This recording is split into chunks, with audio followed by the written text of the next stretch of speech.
Bana, nikukumbushe tu kwamba tuko na Ndinga Jipya Town. Ndinga ni lile lile tu. Yeah, mishe zangu. Bana, hiki ndo kipindi kizuri sana na ndo show mpya Town ambayo utaweza kupata maujanja mengi sana na vitu gani ambavyo unaweza ukafanya ili kusudi wewe kesho uweze kuingiza kipato na uweze kupata maokoto yako. Bana, leo tuko pande za Ubungo Kibangu. Yeah, ni Ubungo fulani hivi ukishafika Riverside basi kuna mahali unachepuka then unafika mitaa ya huku. Huku tumekuja kuonana na Mnyamwezi mmoja hivi. Mimi ni yule Handsome Bacha ambaye na kusogezea vitu vyote hivi. Bana, nikukumbushe tu kabla tujafika popote kwamba usisahau kututafuta ama kama unahitaji kupata taarifa zetu na mfululizo wa vipindi hivi basi utatupata kupitia YouTube channel yetu, tuko TikTok na bado pia tuko Instagram. Kote huko utaandika watch_plus TV and this is Handsome Bacha once again. Let's go. Mishe zangu.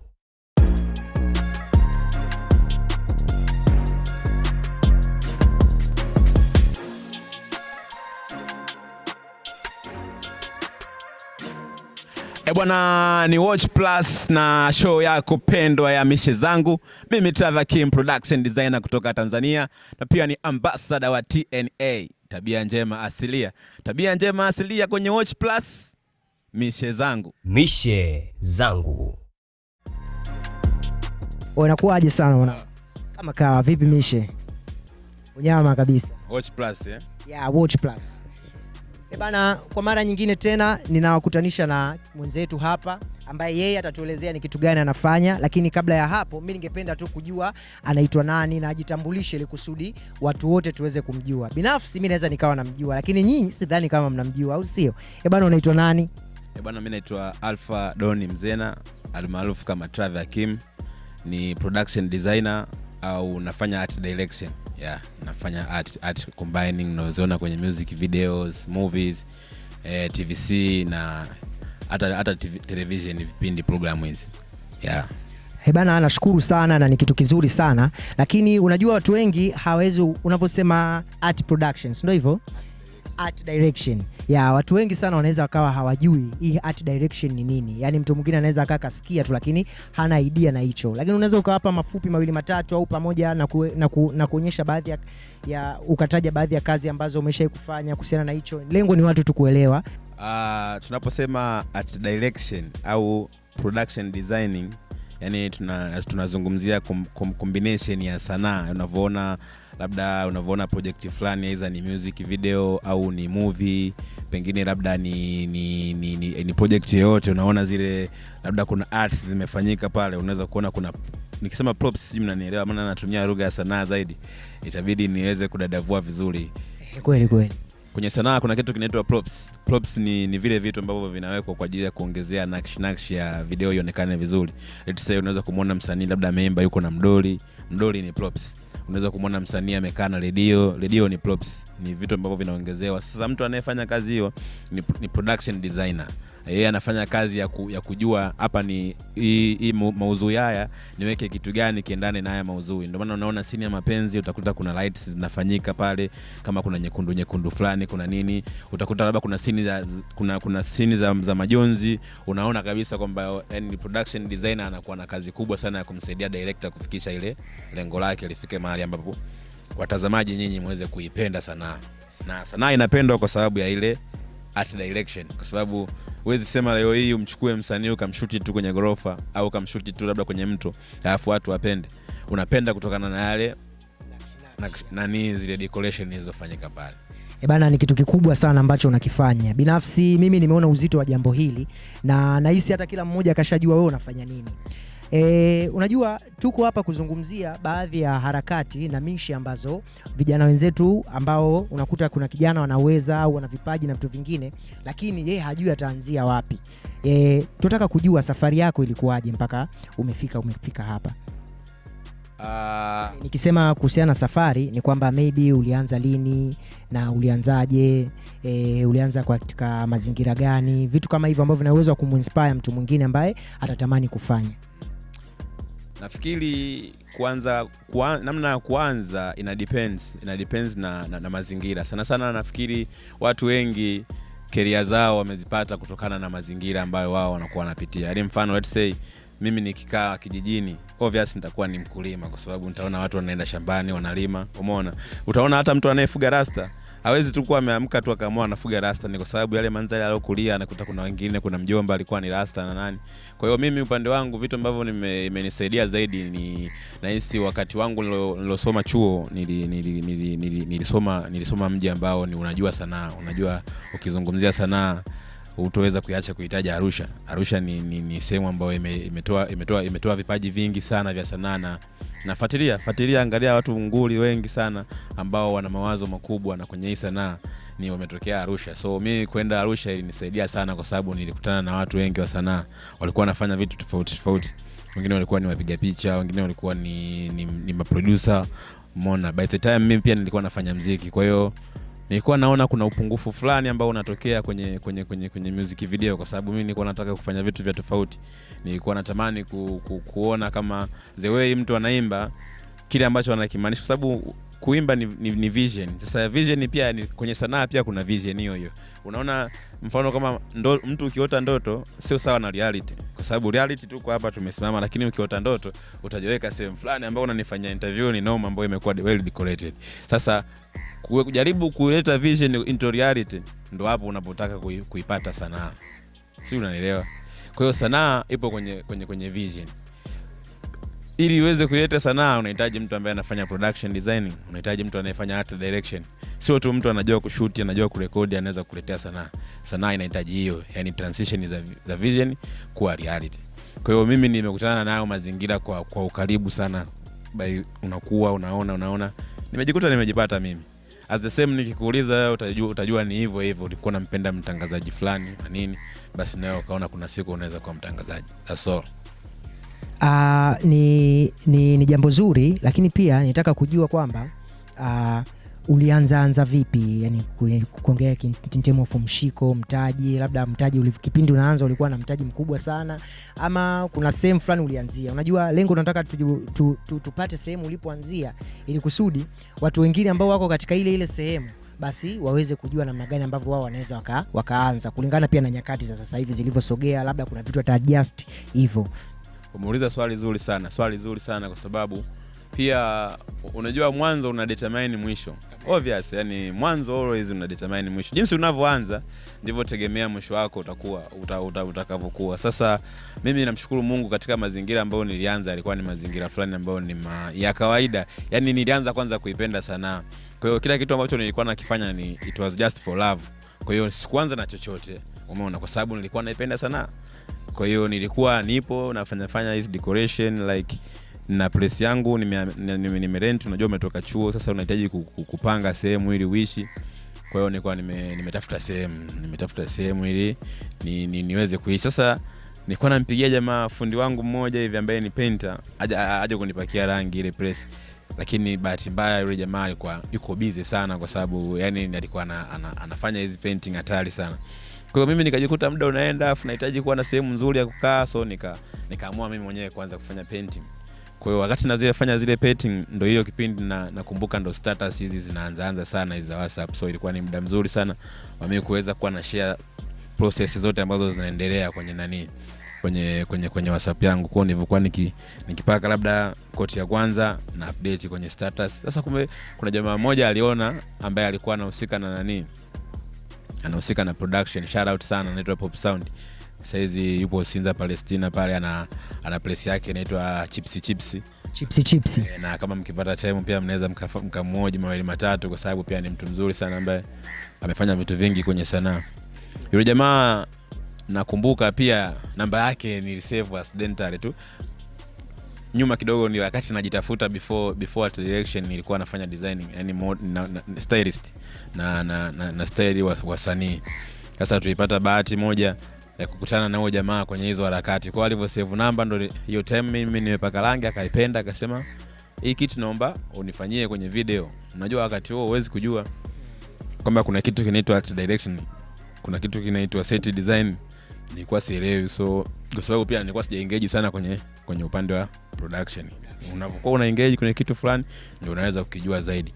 Kwa hiyo unajua nilikubali, tukaenda tukafanya kazi. So tumefanya ile kazi kishikaji, nakumbuka hadi kuna location ambayo alikuwa ameitafuta yeye, alikuwa amepelea fedha kwa ajili ya kulipia, nikaingia mfukoni nikalipa kwa sababu nilikuwa napenda sana. Ilikuwa ni kitu ambacho kipo kwenye damu, passion tunaita Katika harakati moja na mbili ile siku sasa, bahati mbaya simu yangu ilikuwa imeharibika ya WhatsApp. Kwa hiyo nilipoifanya ile kazi nikaona kuna jamaa mmoja bigi tu simuelewi pembeni, nikaona oya mwanangu, una smartphone, naomba nisaidie mimi kunipigia picha, alafu kuna namba yangu nitakupa, utanitumia hizo picha. Kumbe mimi sielewi yule bigi, kumbe ni director fulani ambaye pale kipindi kile ametake off, director Creator Pro, shout out sana naye. Mimi simjui wala nini, kwa nikamwambia mwanangu nipige picha, akanipiga picha pale, nikawa nimemwandikia namba zangu za simu. Aliponitumia picha mimi nikarudi mtaani, sijaelewi, nimejua kipindi hicho unafanya 40,000 60,000. Mwanangu nashangaa jioni simu inaita, oya kuna deal mwanangu, kuna video inabidi ufanye, afu kuna milioni 5 zimetengwa. Ndo kazi yangu ya kwanza, then the first day nimefanya kazi. Afu ndo hiyo siku ambayo na yani nimekutana na mchizi, yani kwa bahati mbaya, afu ananiambia ndo kuna hizo milioni 5 kuna kazi. Sasa ninaona kama muongo, kwa sababu unajua umetoka kupaka rangi tu fulani 60,000, umeona ukiingiza strain mwanangu unaweza usipige kazi hata siku 4 tena zingine, si unajua, kwa sababu unakoja kupata hela kula na vitu vingine kama. Kwa sababu mimi na experience pia, unajua hizi ndo waga nani, ni hela fulani hivi ambazo zinatufanya tukae siku 2 3, tunaita hela za kula, au sio?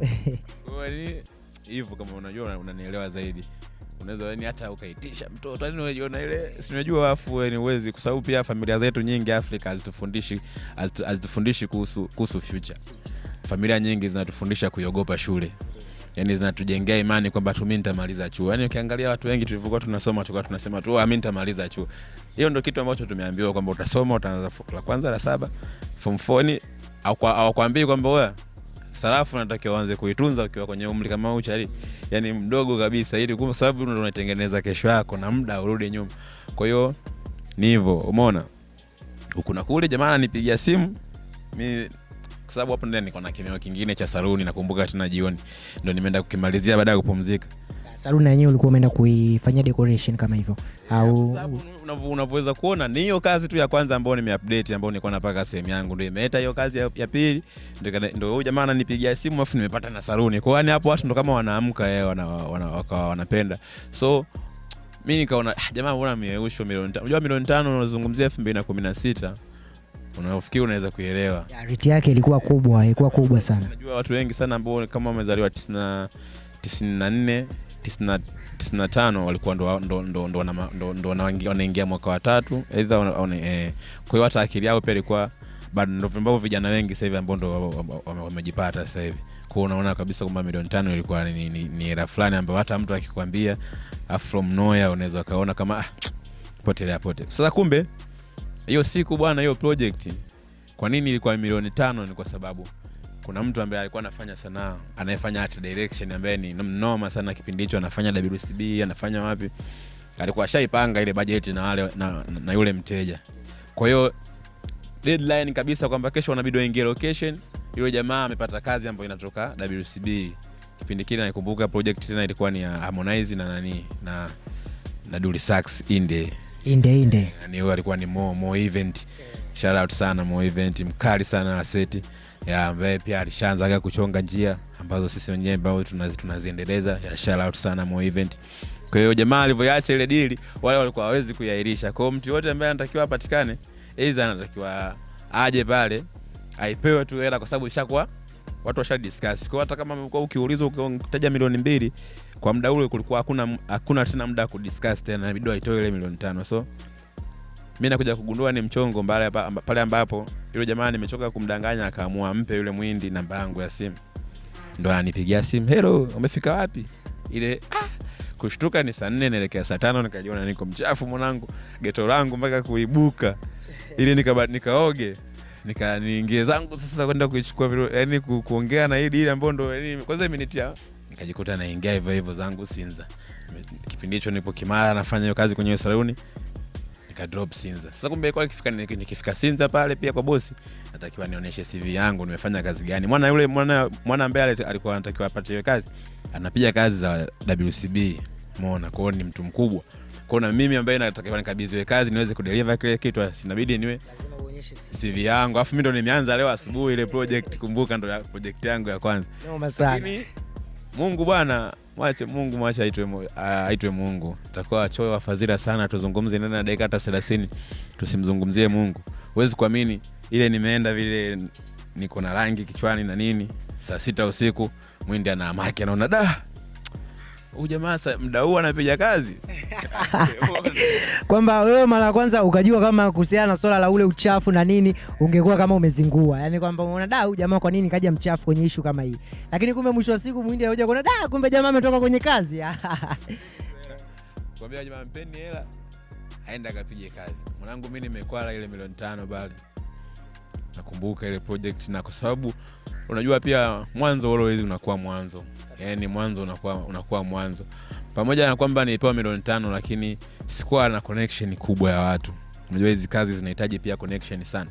Kwa hiyo nilijikuta natumia fedha nyingi. Yaani vitu ambavyo naweza kuvipata kwa bei rahisi kipindi hichi ambacho mimi mwenyewe huwa najicheka kipindi ambacho nilikuwa nanunua.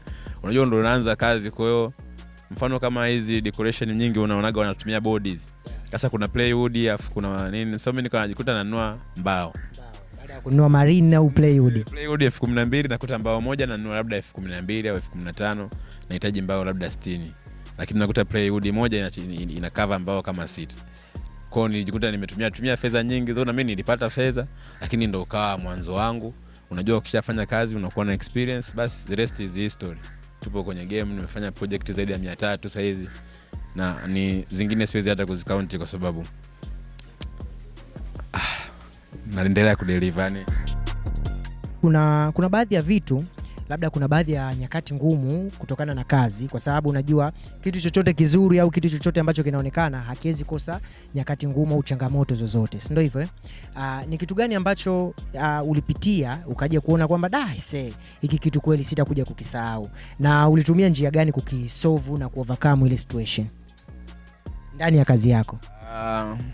Ni kusema nizungumzie wakati mmoja nitakuwa muongo, kwa sababu kila siku mimi napitia nyakati ngumu. Yaani unajua art direction, like kila unapopata project manake ni wakati mgumu kwako, kwa sababu unabidi udeliver tofauti na vile ambavyo watu wanategemea, kwa sababu game yetu ni mbaya, ni mbaya, haifai, yani ina maumivu. Kwa nini? Kwa sababu let's say mimi naweza nikanunua labda vintage stuff like TV au radio, umeona, nikisema nimeshoot hii radio kwenye nyimbo fulani, nyimbo ya dakika 3, project zote ambazo zinakuwa zinaandaliwa na madirector wanataka vifanyike vitu. Ukiangalia sample wanazochukua ni wanachukua video kutoka West, wanachukua video kutoka Ulaya. Sasa kule Ulaya kule wana invest kwenye masuala ya setup, wana invest hela nyingi. Unapochukua sample alafu unamletea production designer au unamletea art director au set designer aweze kufanya kile kitu the same kama kilivyofanyika kule uliko copy na kupaste wewe, inakuwa ni ngumu. Sasa set designer ana njaa, utamwambia bwana mimi nakupa milioni 2. Lazima jambo la kwanza inahitaji kwamba yeye aipokee ile hela kwanza, asolve matatizo. Alafu sasa kisha solve matatizo, baadaye lazima tutakuwa ugomvi, kwa sababu atashindwa kudeliver kile ambacho wewe unakitegemea. Kwa hiyo namna ya kutatua hiyo tatizo zaidi ninafikiri ni kwa madirectors wangejaribu kubadilisha namna, yani kwamba unavyokuwa na project wewe kama una idea, share na production designer, share na set designer. Yeye sasa akwambie bwana, kwa hii gharama tunaweza tukapata seti hii na hii na hii na hii. Hiyo itasaidia pia kuongeza creativity, kwa sababu tutazalisha idea mpya, kwa sababu madirector tayari akili zao zishastaki. Sio kama nawatukana au na wadhi yake, ni naongea katika njia ya kwamba wana vitu vingi vya concentrate, kuna software mpya zinatoka kila siku. Umeona ukiacha tu software, kuna hizi gears ambazo wanatumia kila siku zinatoka mpya, kuna magimbo yanatoka, wanabidi wajifunze manini. Hawataweza tena kuconcentrate tena pia kutengeneza idea kali, hawataweza kuconcentrate tena kutengeneza kuleta idea ambayo itakuwa ni unique. Kwa hiyo nguvu watakaotumia kwenye kujifunza kwenye hizi gears itawafanya wawe weak kwenye kutengeneza art. Kwa hiyo badala yake wawapatie muda watu wa art wafanye pati yao ya art, wao wafanye pati yao ya directing, then mwisho wa siku turudi kwenye tutakuwa kwenye page moja. Na ndio maana wenzetu wanafanikiwa sana. Ndio huo ndio ushauri ambao bwana Trevor anautoa. So usisahau kututafuta pia, tuko katika YouTube, tuko Instagram na tuko TikTok. Kote unaweza ukatupata kwa jina moja tu, Watch_Plus TV. Na hiki ni kipindi chako pendwa kabisa, show nzuri sana, show Ndinga Mpya Town ambayo imepull up hapa, ni Mishe Zangu na Watch Plus TV, na mimi ni Mnyamwezi Hansen Bacha. Let's go, wiki inayokuja tutajua tutakuwa na nani, nitawataarifu. Na kama una comment, unataka kulike ama unataka chochote kile, basi unaweza ukaweka hapo kwenye sehemu ya comment. Bana, mimi nashukuru, thanks for your time, asante, until next time, shout out.